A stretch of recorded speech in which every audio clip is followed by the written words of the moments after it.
अच्छी सुविधाएं, अच्छा इंफ्रास्ट्रक्चर यहाँ पे हम ला सकते हैं, बल्कि ऑपोजिशन आके इधर कुछ नहीं कर सकता। तो पिछले 14 साल कहाँ थी ये भाजपा?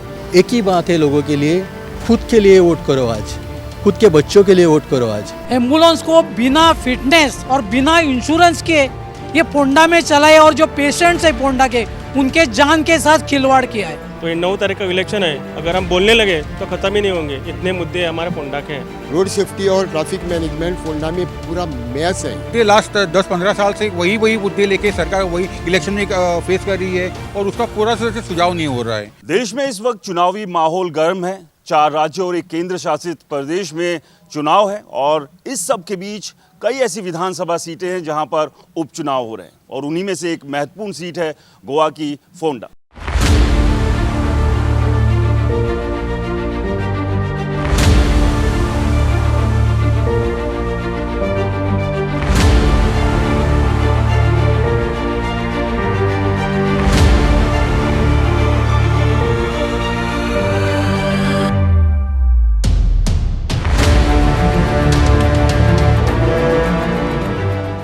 यहां पर 3 पार्टियों के उम्मीदवार चुनाव मैदान में है। बीजेपी से हैं रवि नायक के बेटे, जिनके देहांत के बाद ये सीट खाली हुई थी, रितेश नायक। कांग्रेस से है केतन भाटीकर और आम आदमी पार्टी से चुनाव मैदान में है रितेश नायक। अगर छोटी सी एक चूक हुई तो रितेश नायक का पॉलिटिकल कैरियर शुरू होने से ही पहले खत्म हो जाएगा। और वहीं बीजेपी के लिए भी ये करो या मरो की स्थिति है, क्योंकि 2027 के विधानसभा चुनाव बिल्कुल मुहाने पर खड़े हैं और अगर बीजेपी ये सीट लूज करती है तो 2027 के लिए एक अलग तरह का मैसेज पूरे प्रदेश में जाएगा। इसलिए बीजेपी पूरे दमखम के साथ इस चुनाव में उलझ रही है, तो वहीं कांग्रेस और आम आदमी पार्टी ने भी कोई कसर छोड़ी नहीं। अलग अलग मुद्दों पर बीजेपी को लगातार घेरने की कोशिश हो रही है। ऐसे में समझना ये होगा कि फोंडा विधानसभा के वोटर्स इस बार चुनाव में जब वोट डालने जाएंगे तो उनके जहन में क्या रवि नायक की छवि होगी, काम होंगे, या जाति जो वोट अक्सर हम देखते हैं वो भी एक बड़ा प्रभाव यहाँ पर देखने को मिल सकता है। तो आज हम समझने की कोशिश करेंगे कि फोंडा के उपचुनाव में फिलहाल ग्राउंड जीरो पर क्या कुछ हालात है और लोगों के मन में क्या कुछ चल रहा है इस चुनाव को लेकर। अच्छी सुविधाएं, अच्छा इंफ्रास्ट्रक्चर यहाँ पे हम ला सकते हैं, बल्कि ऑपोजिशन आके इधर कुछ नहीं कर सकता। तो पिछले 14 साल कहाँ थी ये भाजपा? एक ही बात है लोगों के लिए, खुद के लिए वोट करो आज, खुद के बच्चों के लिए वोट करो आज। एम्बुलेंस को बिना फिटनेस और बिना इंश्योरेंस के ये पोंडा में चलाए और जो पेशेंट्स है पोंडा के उनके जान के साथ खिलवाड़ किया है। तो ये 9 तारीख का इलेक्शन है, अगर हम बोलने लगे तो खत्म ही नहीं होंगे, इतने मुद्दे हमारे पोंडा के हैं। रोड सेफ्टी और ट्रैफिक मैनेजमेंट फोंडा में पूरा मैस है। ये लास्ट 10-15 साल से वही मुद्दे लेके सरकार वही इलेक्शन में फेस कर रही है और उसका पूरा से सुझाव नहीं हो रहा है। राष्ट्रीय भी निकला है गोवा के फोंडा के उपचुनाव में यहाँ की नब्ज टटोलने के लिए, और अगर किसी भी इलाके की क्षेत्र की नब्ज टटोलनी हो तो सबसे बेहतर है वहाँ के लोगों से पूरे इलाके के बारे में समझना। तो कुछ लोग हमारे साथ यहाँ हैं फोंडा के, उनसे बात करते हैं। उपचुनाव हो रहे हैं आपके यहाँ पर, क्या लगता है कौन किस पर भारी है और कौन से मुद्दे हैं जो इस वक्त इस चुनाव में देखने को मिलेंगे, या सिर्फ ये है कि अभी उपचुनाव है, फॉर्मेलिटी है और जो रूलिंग पार्टी है उसी की तरफ मूव करेंगे लोग? अगर आप मुद्दे की बात करते हैं तो ये 9 तारीख का इलेक्शन है, अगर हम बोलने लगे तो ख़त्म ही नहीं होंगे, इतने मुद्दे हमारे पोंडा के हैं। बहुत से प्रॉब्लम्स है, आप देखेंगे तो पार्किंग प्रॉब्लम है, सीवरेज के प्रॉब्लम है, हॉस्पिटल है, आप उसमें डिटेल में आएंगे, सब प्रॉब्लम्स है, सॉल्व कोई नहीं कर रहा है। आपने अंदर अभी इसी की हालत देखो, ये हमारे जो क्रांति मैदान है, पार्टियाँ अच्छी है लेकिन यहाँ जो काम है मेंटेनेंस ज़ीरो है। क्यों है? यहाँ पर जो उनका मेन क्या होता है कि inauguration is the main. Inauguration किया, नारियल फोड़ा, बाद में वो रील्स किया, मीडिया को बुलाया, हाइप किया बस, और बाद में मेंटेनेंस ज़ीरो रहता है।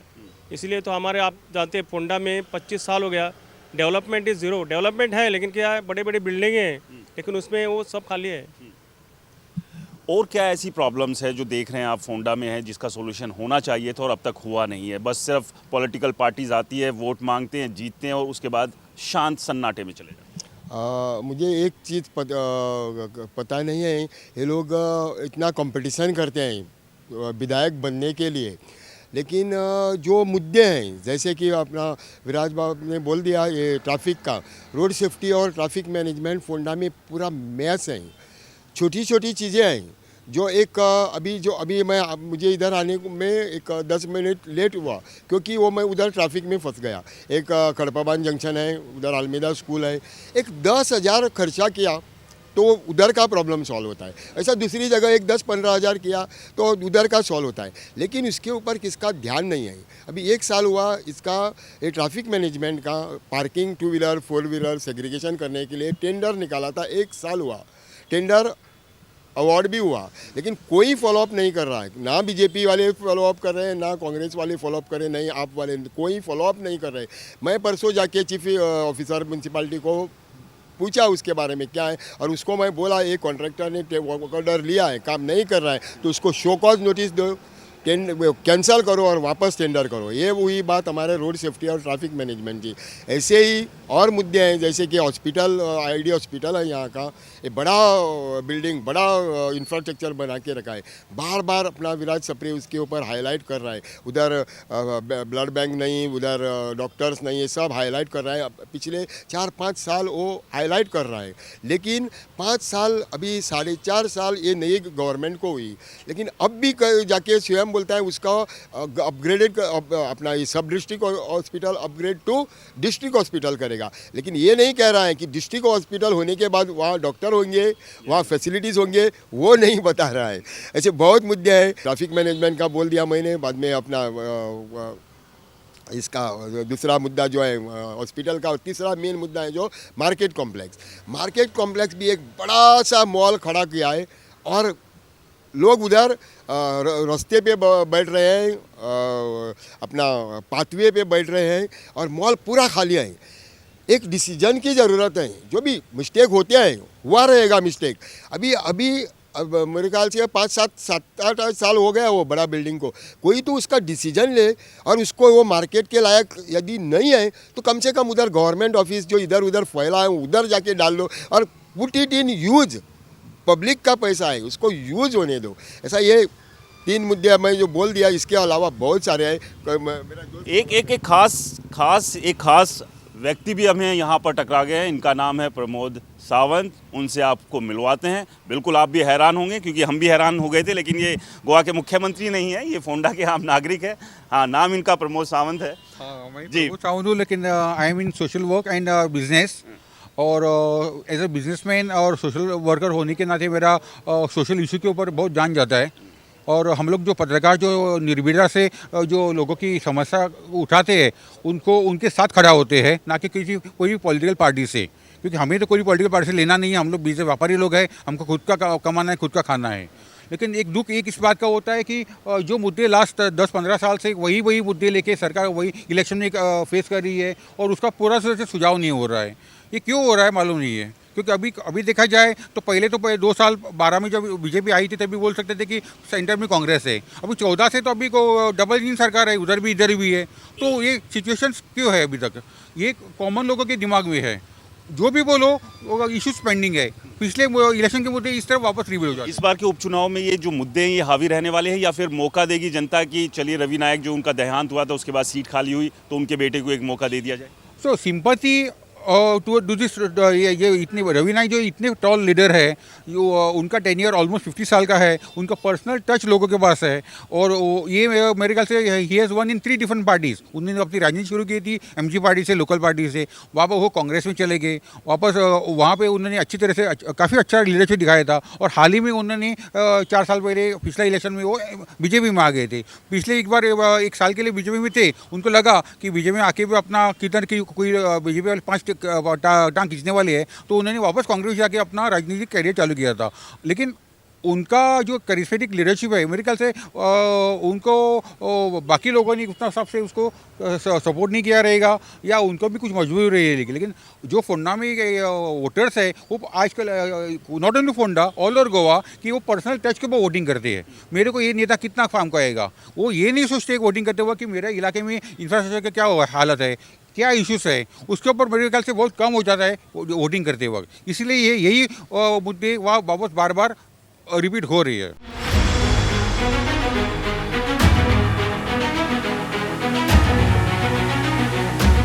हमारे साथ इस वक्त बीजेपी कैंडिडेट रितेश नायक है, जो कि रवि नायक के बेटे हैं। रवि नायक जी के देहांत के बाद ये सीट खाली हुई। क्या कुछ अब विजन लेकर आप लोगों के बीच में हैं, क्योंकि उपचुनाव है, और किस तरह से देख रहे हैं इस पूरे के पूरे चुनाव को? अभी अब 9 अप्रैल को चुनाव है और हमको सिर्फ 8 9 महीना मिलता है। सो मेरे पिताजी, स्वर्गीय पिताजी श्री रवि एस नायक ने जो काम पेंडिंग है, जो थोड़े काम उनका उद्घाटन हुआ है और थोड़े काम 2-3 काम उनके मेजर प्रोजेक्ट्स वो थोड़े पेंडिंग है, उनका टेंडर हो गया है। सिर्फ वर्क ऑर्डर होने के बाद, इलेक्शन होने के बाद वो काम शुरू हो जाएगा। सो मेरे को हमारा प्रायोरिटी मेन है कि वो जो काम उन्होंने करके किया है वो आगे लेके उनका उद्घाटन होना चाहिए ये 8-9 महीने में। सो वही मेन प्रोजेक्ट्स हम फोकस कर रहे हैं। आम आदमी पार्टी हो या कांग्रेस हो, दोनों कैंडिडेट्स का ये कहना है कि जो रवि नायक जी ने किया वो अलग था, लेकिन आप सिर्फ उनके नाम के सहारे ही जो है ये सिर्फ चुनाव जीतेंगे। आपका अपना विज़न या आपका अब तक का कुछ खुद का तो बेस रहा नहीं? देखो, मैं अभी 9 साल काउंसिलर हूँ, 2 साल में चेयरपर्सन था, पोंडा म्यूनसिपैलिटी का मेयर था, और मैंने इस 2 साल में जो मैं चेयरपर्सन था मैंने बहुत प्रोजेक्ट इनिशिएट किए।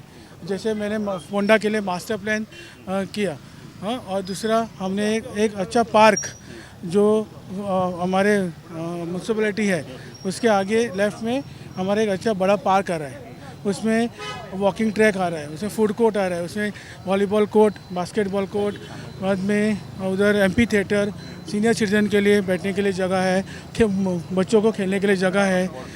और बाद में जब मैं चेयरपर्सन था, जब हमने हमारा नया फ़िश मार्केट और वेजिटेबल मार्केट उसको भी इनिशिएट किया, टेंडर हो गया, उसका भी काम ये इलेक्शन के बाद शुरू होगा। लोगों का कहना है कि जो कचरे के ढेर बहुत ज़्यादा यहाँ पर दिख रहे हैं, ट्रैफिक की एक प्रॉब्लम है, इसके अलावा हॉस्पिटल भी एक मुद्दा जो है वो है।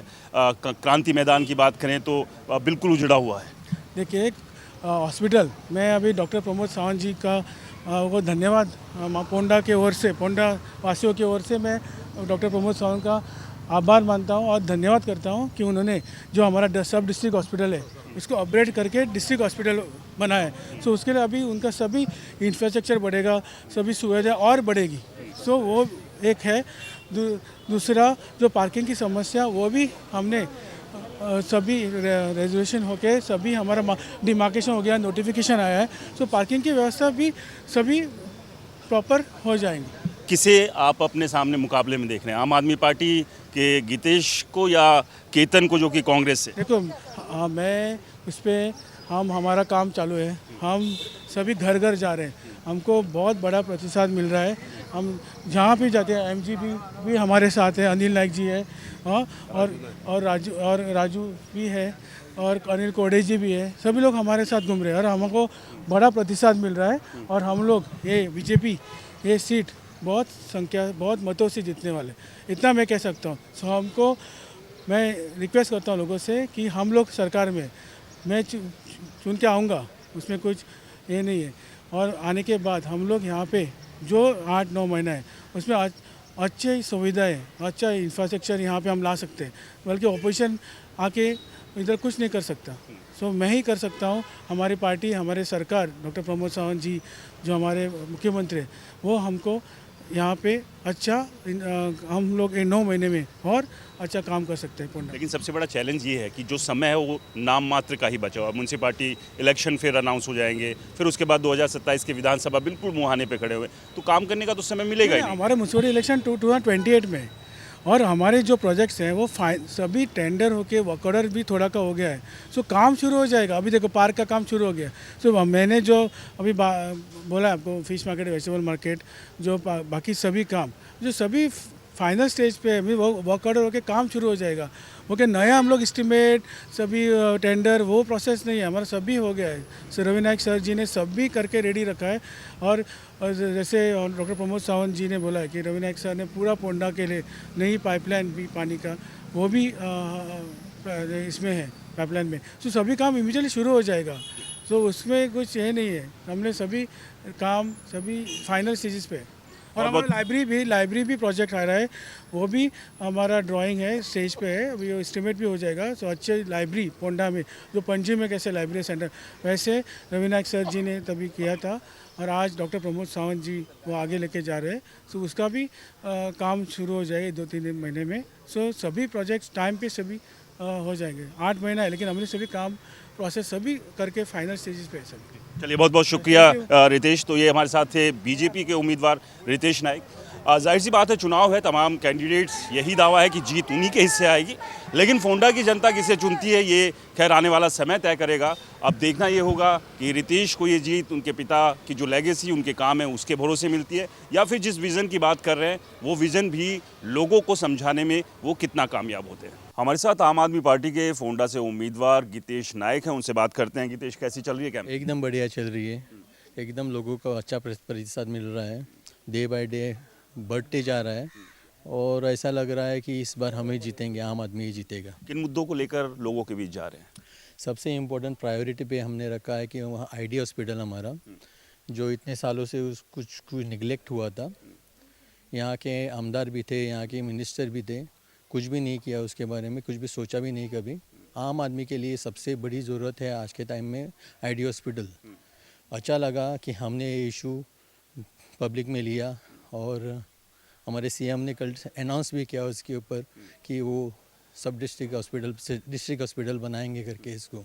जब हमने इस टॉपिक के ऊपर बात करना चालू किया लास्ट 4 महीने से, तो इसके ऊपर बहुत और भी चर्चा हुई और सीएम साहब रोज़ आते हैं पोंडा में और हमारी बातों पे गौर करके उन्होंने कल सीएम ने अनाउंस भी किया कि इसको डिस्ट्रिक्ट हॉस्पिटल बनाएंगे करके। और क्या मुद्दे हैं हॉस्पिटल के अलावा? हॉस्पिटल के अलावा बहुत सारे मुद्दे हैं, ताकि हमारा मार्केट है जो आज की तारीख में बहुत निगलेक्ट किया हुआ है, तो उसकी जो सुधारना है, उसका जो डेवलपमेंट है, उसके बारे में भी हमने सोचा है। रवि नाइक लंबे समय तक विधायक रहे, पूर्व सीएम भी रहे, कैबिनेट में मिनिस्टर भी थे, उनके बेटे अब रितेश नाइक जो है वो चुनाव मैदान में है। क्या लगता है आपको, कितनी टफ फाइट यहाँ पर है, या आपको लग रहा है कि आम आदमी पार्टी के लिए बहुत इजी होने वाला, क्योंकि कई फैक्टर्स हैं उनके साथ, क्योंकि सरकार बीजेपी की है, सिंपैथी वोट है? रवि नाइक जी हमारे बहुत बड़े लीडर थे, उनको हमेशा रिस्पेक्ट रहेगा हमारी तरफ से, और पोंडा के लिए उन्होंने लोगों के लिए बहुत विजन था उनका, लेकिन कुछ कांडों की वजह से उनसे काम नहीं हो पाया हो। मुझे ये बोलना है कि लीगेसी जो बोल रहे हैं आज की तारीख में कि उनके बेटे को मिलना चाहिए, वो मेरे हिसाब से क्या है, वो भी एक बड़े लीडर रह चुके हैं, रवि नाइक जी बड़े लीडर रह चुके हैं, लेकिन लास्ट इलेक्शन अगर हम देखते हैं तो जस्ट 77 वोट्स में हारे थे। आज की तारीख में ये बात करनी ज़रूरी है कि लोगों को ये बताना ज़रूरी है कि जब इतने बड़े लीडर जो गोवा के सीएम भी रह चुके हैं पहले, लास्ट इलेक्शन में वो जस्ट 77 वोट्स में जीत गए, तो जब रवि नाइक जी का ऐसे हाल हो सकता है इलेक्शन में, तो उनके बेटे ने आज तक कुछ भी नहीं किया है, उनको पॉलिटिकल उतना नॉलेज भी नहीं है, तो जब रवि जी इतना वोट से जीत गए 77, तो इनका क्या हालत होगा ये लोग ही डिसाइड करेंगे आज की तारीख में। कांग्रेस को कहाँ देख रहे हैं? एमजीपी के कैंडिडेट थे, बीजेपी में जाने का कोशिश किया, सबको मतलब जो कैडर लीडर थे राजेश वेरेकर, उनको मार गिरा के आगे जाके बैठ गए, तो कार्यकर्ता सब उनके तरफ से नहीं है आज की तारीख में, सब साइलेंट वोट चल रहा है यहाँ पे, सामने कोई आना नहीं जाता है डायरेक्टली, लेकिन जो भी हमारा मीटिंग होता है, जो भी हमारा कैंपेन होता है, उसमें हमको मालूम पड़ रहा है कि लोग सामने से बोल रहे हैं कि हम आगे से नहीं आ सकते, एक बार आपकी सरकार बनाओ, आम आदमी के लिए बनाओ, तो ताकि आम आदमी सीधे से आ जाए मैदान में। कोई भी चुनाव हो, उसमें जो कास्ट फैक्टर है वो बड़ा मैटर करता है। भंडारी समाज से आप आते हैं, क्या लग रहा है भंडारी समाज आपके साथ आएगा, और आएगा तो क्यों आएगा? क्योंकि वोटर्स भी ये देखते हैं कि अभी सरकार जिस पार्टी की है उसी को क्यों ना ले आए, क्योंकि अगर कुछ डेवलपमेंट होगा तो उस बहाने हो तो जाएगा। तो समाज का तो मुझे परिचय ऑलरेडी है, क्योंकि मैंने समाज को एक ही बात बोली है, हमको फैमिली राज नहीं चाहिए, हमको चाहिए कि एक आम आदमी इलेक्शन के लिए खड़ा हो जाए, ताकि हमारे भी बच्चे आएंगे, आपके लोगों के भी बच्चे कल बड़े हो जाएंगे, उनके ऊपर प्रेशर नहीं आना चाहिए कि आप इलेक्शन के लिए मत खड़ा हो जाओ। आप इलेक्शन में खड़ा होंगे तो आपके तरफ से आपके ऊपर पूरा केस डालेंगे, ये डालेंगे, आपको तकलीफ़ करेंगे, ये बात नहीं होनी चाहिए।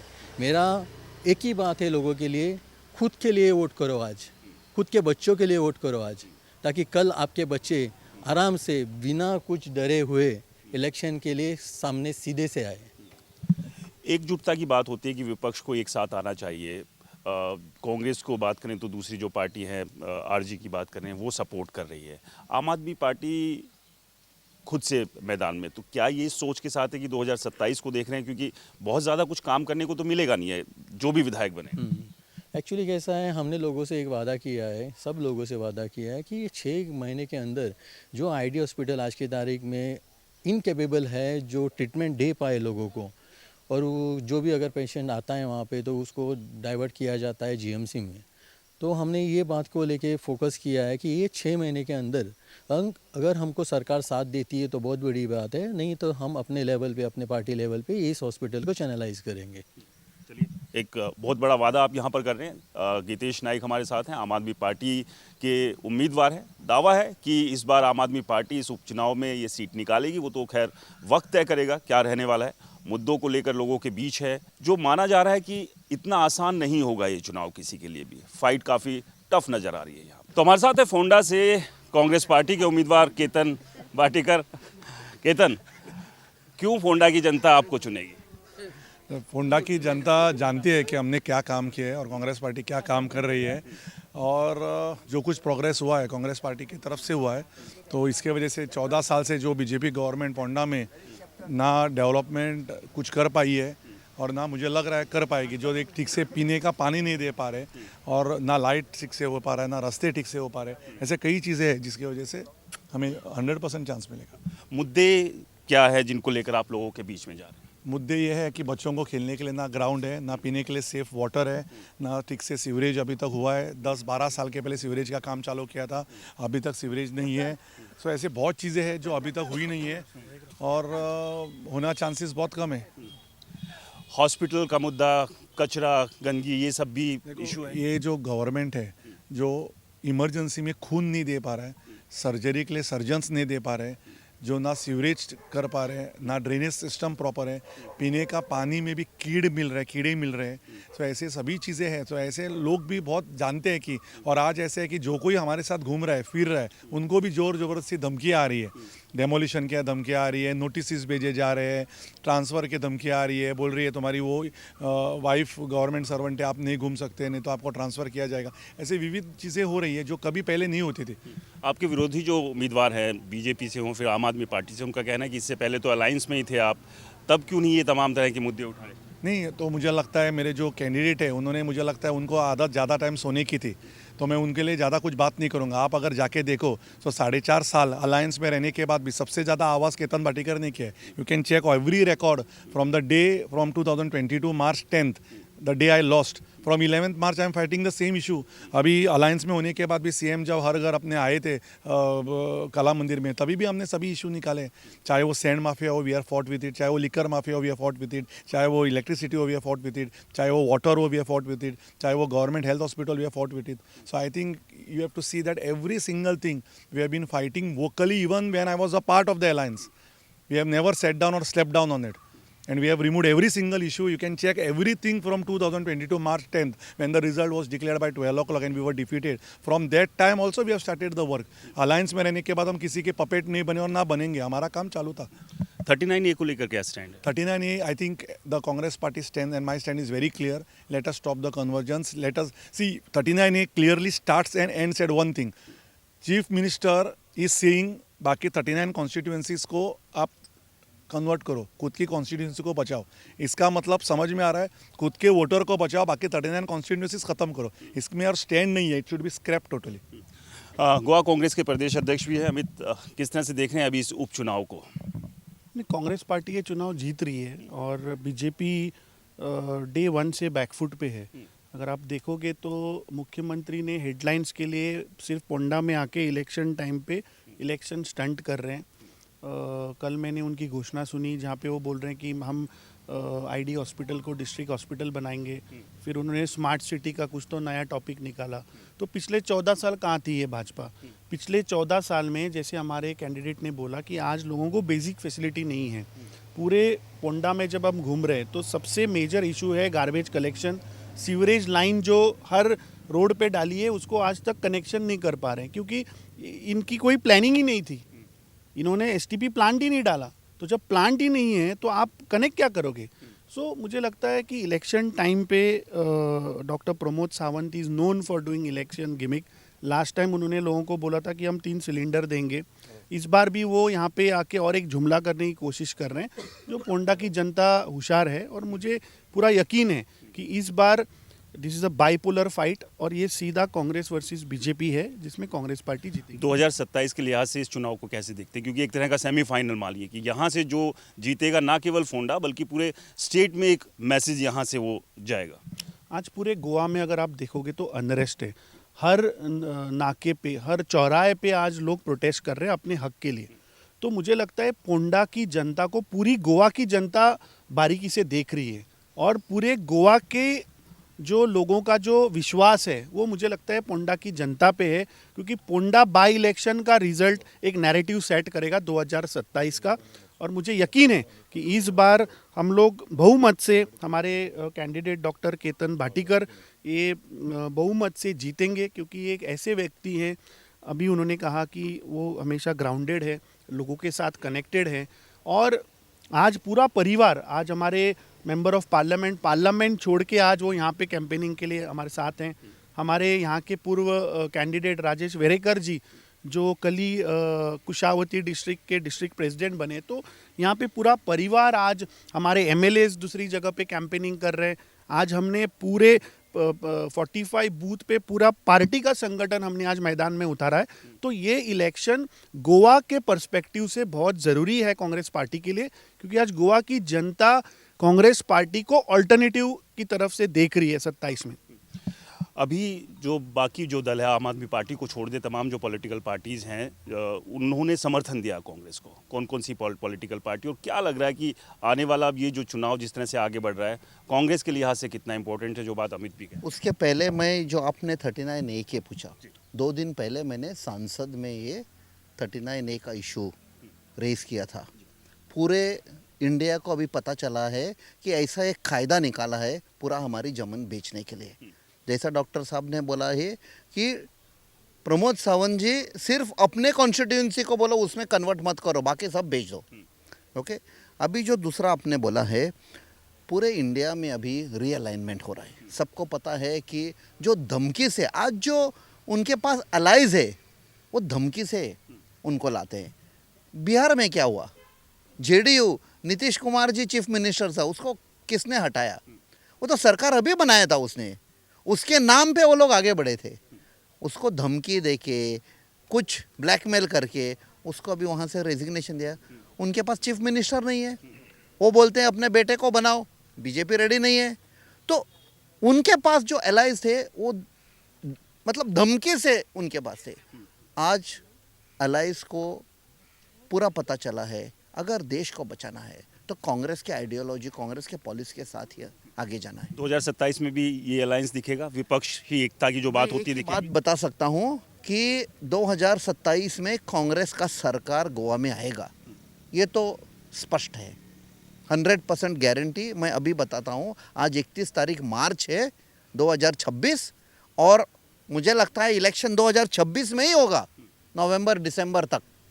और वहाँ कांग्रेस का झंडा सेक्रेटेरिएट पे उड़ेगा। इसके अलावा भी अलग अलग प्रदेशों में 5-4 प्रदेश और एक केंद्र शासित राज्य, वहाँ पर भी चुनाव है। क्या कहाँ देख रहे हैं कांग्रेस को वहाँ पर, क्योंकि केरला में हम लोग सरकार बना रहे हैं, असम में जो अभी रिपोर्ट्स आ रहे हैं, जो बीजेपी ने एक कुछ फैला दिया था कि वो लोग अनडिस्प्यूटेड किंग्स हैं, वो पूरा अभी क्रम्बल हो रहा है। वहाँ जो अलायंस हुआ है 3 गोगोईस का, हमारा गौरव जी, अखिल गोगोई, और वो आप देखो एक सरप्राइज रिजल्ट आएगा। पूरा रीअलाइनमेंट हो रहा है। लोगों को लगा कि जो हिमंत बिस्वास जो फॉल्स प्रॉमिसेस दे रहा था, धमकी से जो सरकार चला रहा था, जब भी इलेक्शन आता है तभी वो घुसपैठियाँ बोलते हैं और कुछ बोलते हैं, बांग्लादेशी बोलते हैं। वो लोगों को अभी पता चला है लोगों को क्या चाहिए, रोटी कपड़ा मकान।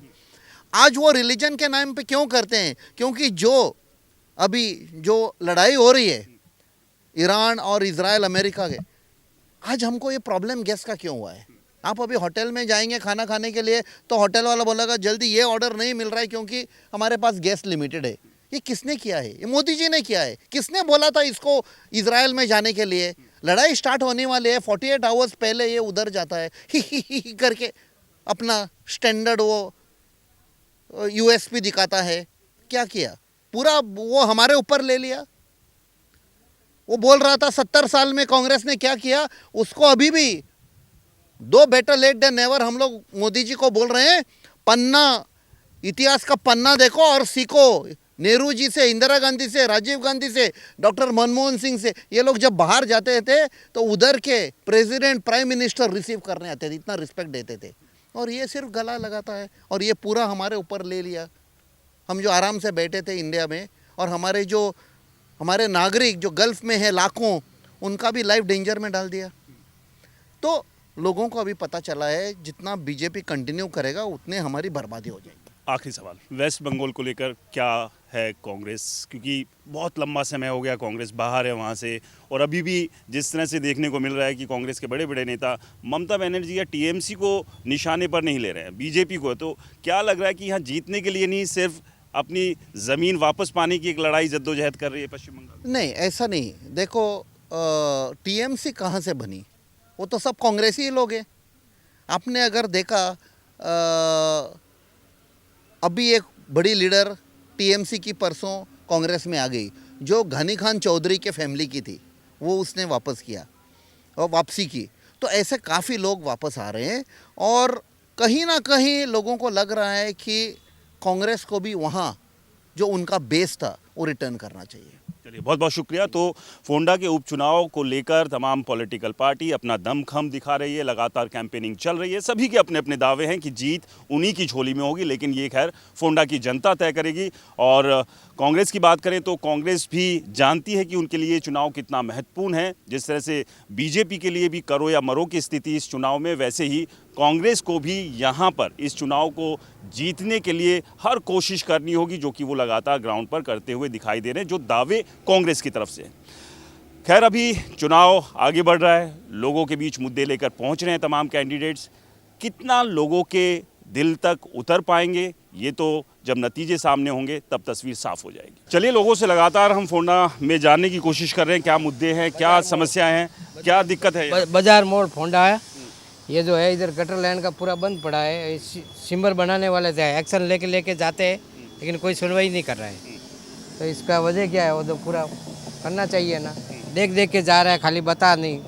कब से खराब पड़ा हुआ है, बताइए कब से खराब? नहीं, वो दुकान चालू किया तब से ही है। कोई एक्सीडेंट भी हुआ इसकी वजह से? क्योंकि एकदम नहीं, ऐसा शिकायत है कि कभी पानी ब्लैक होता है पानी। तो कई मुद्दे हैं जिन्हें नज़रअंदाज नहीं किया जा सकता, फिर चाहे इस तरह की सिविल लाइन की बात कर ले या कूड़े कचरे की बात कर ले, तो ये मुद्दे अपने आप में बहुत अहम रहने वाले हैं। और लगातार राष्ट्रीय टीवी ग्राउंड ज़ीरो से आपको एक अपडेट फोंडा की बता रहा है कि यहाँ क्या कुछ लोगों के मन में चल रहा है। फोंडा के उपचुनाव की सरगर्मियों के बीच ये बात समझना भी बेहद ज़रूरी है कि क्या डेवलपमेंट, चेहरा या फिर कास्ट, क्या फैक्टर जो है वो सबसे ज़्यादा महत्वपूर्ण रहता है। उसको समझने के लिए हमारे साथ हैं भंडारी समाज के एक्स प्रेसिडेंट अशोक नाइक जी। अशोक जी, फोंडा की बात करें, किस तरह से देख रहे हैं अभी उपचुनाव को? रवि नायक की एक लेगेसी रही, उनकी एक मजबूत पकड़ थी, अब उनके बेटे मैदान में और इसके अलावा दूसरी पार्टी के कैंडिडेट भी हैं। कितनी टफ देख रहे हैं इस फाइट को, या इजी है? वो जो एक सेंटिमेंट्स आ रहे हैं वो कहीं ना कहीं फेवर करेंगे रवि नायक के जो बेटे हैं बीजेपी कैंडिडेट उनको? सबसे बड़ी बात है कि यहाँ अपना पहले से रवि नायक जी चीफ मिनिस्टर था और काफ़ी साल तक इसने पूर्णा में काम किया, और लोगों के दिमाग में, मन में है कि रवि नायक होने से हमको कोई परवाह नहीं। और यहाँ खास करके पोंडा में जितना डेवलपमेंट किया है, अभी ज़्यादा डेवलपमेंट की ज़रूरत है ही नहीं है। चारों ओर उसने बाईपास बनाया, गवर्नमेंट बिल्डिंग बनाया, स्पोर्ट्स कॉम्प्लेक्स बनाया, बच्चों के लिए खेलने के लिए, ये सब सुविधा यहाँ तैयार होने के बाद यहाँ ये ज़मीन का भाव भी बढ़ गया है। और दूसरी बात है कि चारों ओर से यहाँ भगवान का मंदिर है। जो हिंदू समाज के लोग हैं वो ज़्यादा करके यहाँ शांति से रहते हैं। जब से रवि नायक इधर था तब यहाँ कोई मर्डर, कोई दंगा फसाद, ऐसा कोई कभी कुछ हुआ नहीं है। सब शांति से चल रहा है। बाकी गोवा का कॉन्स्टिट्यूंसी 40 है, उसमें ये सबसे शांत इलाका है, इसलिए माइग्रेट पीपल भी लोग भी यहाँ आके सेटल होते हैं। एक बड़ा नंबर भंडारी समाज के वोटर्स का है। भंडारी समाज का क्या रुख रहेगा? सीधे सीधे रितेश की तरफ देख रहे हैं या फिर वो डिवीज़न है कि अलग अलग जो पार्टी कांग्रेस या आपके साथ भी वो जाएंगे? देखो सर जी, बात ऐसा है कि घर में समझो 5 भाई है, तो 5 ही भाई भंडारी का होने के बाद भी उनका दिमाग अलग अलग होता है। आप उसको कंपेल नहीं कर सकते, फोर्स नहीं कर सकते। वोट जो है तो खुद का विचार का है। हम कोशिश कर रहे हैं कि भंडारी जो लोग हैं ज़्यादा से ज़्यादा हमारे कम्युनिटी को वोट मिले, क्योंकि कहीं जाने से हम एक ही कम्युनिटी का बात नहीं कर सकता है कि हर कम्युनिटी का इधर लोग हैं, उनको भी देखना पड़ेगा ना। और हमारी कोशिश है कि ज़्यादा से ज़्यादा लोग हमारे रितेश जी को वोट दे। लेकिन क्या रितेश के लिए ये चुनाव आसान होगा? उपचुनाव है, बहुत ज़्यादा समय नहीं मिलेगा काम करने के लिए, और कहीं ना कहीं ये माना जा रहा है कि 2027 के चुनाव की एक तैयारी के तौर पर इसको देख सकते हैं। बराबर 27 की तैयारी कर रहे हैं, और सबसे बड़ी बात है कि यहाँ सरकार बीजेपी की है, पूरी गवर्नमेंट इधर काम कर रहा है और उसका फ़ायदा लोगों को मिल रहा है। जब से हमारे गाँव के अभी के सीएम प्रमोद जी आते हैं, लोगों की तकलीफ देखते हैं, और जो अभी जो काम है अभी तो कुछ कर नहीं सकता है, लेकिन उन्होंने बताया जो भी आपका काम हमारे पास लाओ, क्योंकि रवि जी नहीं है तो हम करेंगे जब तक एमएलए यहाँ का नहीं बनता है। लेकिन इतना आसान दिख रहा है चुनाव रितेश के लिए, क्योंकि सामने टक्कर में आम आदमी पार्टी और कांग्रेस के कैंडिडेट भी है, और जो चर्चाएं इस तरह की मानी जा रही है कि रवि नायक की जो लेगेसी है उसको रितेश क्या उतना आगे लेकर जा पाएंगे जो एक उम्मीद की जा रही है? साहब जी क्या है कि वो बेचारा लड़का अभी नया है, वो कोशिश कर रहा है, लोगों के पास जाता है, लोगों की जो क्या क्या सुविधा लोगों को चाहिए वो जानता है। क्यों अभी वो बोल रहा है कि मुझे चांस दे दो 6 महीने के लिए और देखो मैं क्या करता हूँ। पहले तो उनको थोड़ा सा वक्त भी चाहिए ना काम करने के लिए। जब से रवि जी गए तो यहाँ तो माहौल एकदम खाली हुआ था, अभी इलेक्शन आया, थोड़ा सा उम्मीद लोगों को आ गया, उसका लड़का है, कुछ ना कुछ करेगा कर। तो चलिए, उम्मीद सभी को यही है, तमाम जो पार्टी के कैंडिडेट्स हैं वो मैदान में हैं। अब देखना ये होगा कि जब वोटर वोट डालने के लिए जाएगा उसके जहन में क्या होगा। और रितेश के लिए चुनाव बेहद महत्वपूर्ण है, क्योंकि रवि नायक के देहांत के बाद एक उम्मीद यही की जा रही है और बीजेपी ने इसी सोच के साथ उन्हें भी चुनाव के मैदान में उतारा है कि इस सीट को वो निकाल लेंगे, क्योंकि 2027 के लिहाज से ये सीट बेहद इम्पॉर्टेंट हो जाती है बीजेपी के लिए भी। चलिए और भी समझने की कोशिश करेंगे फोंडा का मिजाज क्या है, लोग क्या सोचते हैं इस उपचुनाव को लेकर। जो उम्मीदवार जो यहाँ के एक एक्स मोगो पक्ष के जो एक कार्यकर्ता थे, वो अभी कांग्रेस में जाने के बाद वो बात कर रहे हैं कि यहाँ पे हॉस्पिटल जो डिस्ट्रिक्ट हॉस्पिटल है उसमें कुछ सुविधाएं उपलब्ध नहीं है। मैं उनको पूछना चाहता हूँ कि जब आप 4 साल पहले जब आप यही सरकार में आप पार्ट थे तो आपने क्यों उसके ऊपर क्यों आपके जो मिनिस्टर थे उनको सवाल क्यों नहीं किया? अभी आज आप ये पार्टी छोड़ के कांग्रेस में जाके आप ये सवाल लोगों को पूछ रहे हैं कि जो सरकार ने कुछ नहीं किया। तो हम पोंडावासी उनसे पूछना चाहते, आज आपको डिस्ट्रिक्ट हॉस्पिटल की याद क्यों आई? उस टाइम क्यों नहीं आई? हम लोगों को बताना चाहते हैं कि यही जो उम्मीदवार है इनके पास एक एम्बुलेंस है, वो इन्होंने 3 साल एम्बुलेंस को बिना फिटनेस और बिना इंश्योरेंस के ये पोंडा में चलाए और जो पेशेंट्स है पोंडा के उनके जान के साथ खिलवाड़ किया है।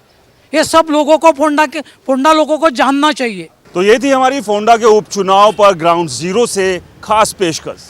अब देखना ये होगा कि जब 9 अप्रैल को मतदान होगा तो ईवीएम में किसकी जीत के लिए और किसकी हार के लिए किस्मत कैद होती है, और 4 मई को जब नतीजे आएंगे तो पूरी तस्वीर साफ हो जाएगी।